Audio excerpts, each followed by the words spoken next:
This is a beautiful gospel we have when Christ comes and calls the disciples. And we don't really see in the text, but this was not the first time. He had called them already before, and this was the second time he was calling them. And it very much applies to our life because we continuously need a reminder that we are called to follow Christ. And unlike his disciples, Christ calls us many times.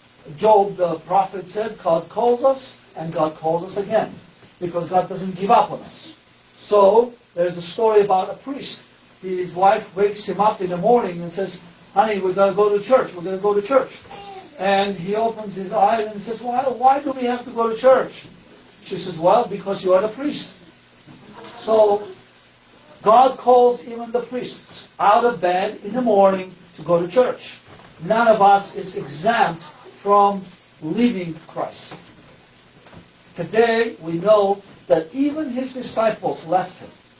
When they were disappointed, when they were discouraged, when they went into despair, they went to something that made their life meaningful, fishing. This is the time when John the Baptist had been beheaded and Christ had gone into the desert. And when the disciples felt alone, felt abandoned, felt like nobody cared about them anymore. They had lost their first teacher and they had lost their second teacher. They went to something they felt comfortable with. That's what we do in our lives. Anthony Bloom says that what makes women feel when they have makeup, that's what makes men feel when they have shiny shoes.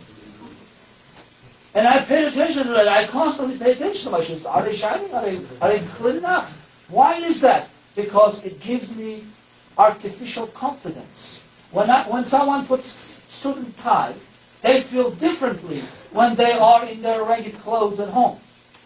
When I put my vestments on, I feel differently. So there are artificial external things that we put on to make ourselves comfortable. That's when we have lost Christ. Because he is the ultimate meaning of life.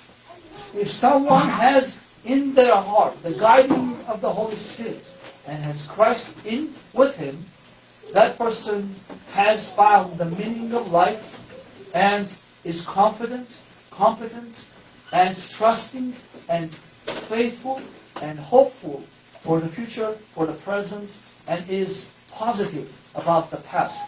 Learns from the past experiences, from mistakes and good things, and moves forward with hope. So today, that's what we learn.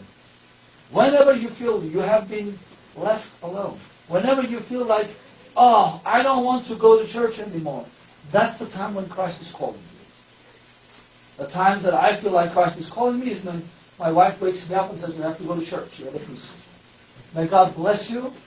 Always pay attention to that small voice. It can be your wife, your husband, your brother, your sister, your aunt, whoever it is. When they call you and say, you haven't been in church for a while, go. If Christ came today and asked you, leave and come follow me, what would you do? Christ has come to you this morning and asked you to leave your warm bed or air-conditioned bed and come into the heat of this chapel to worship him.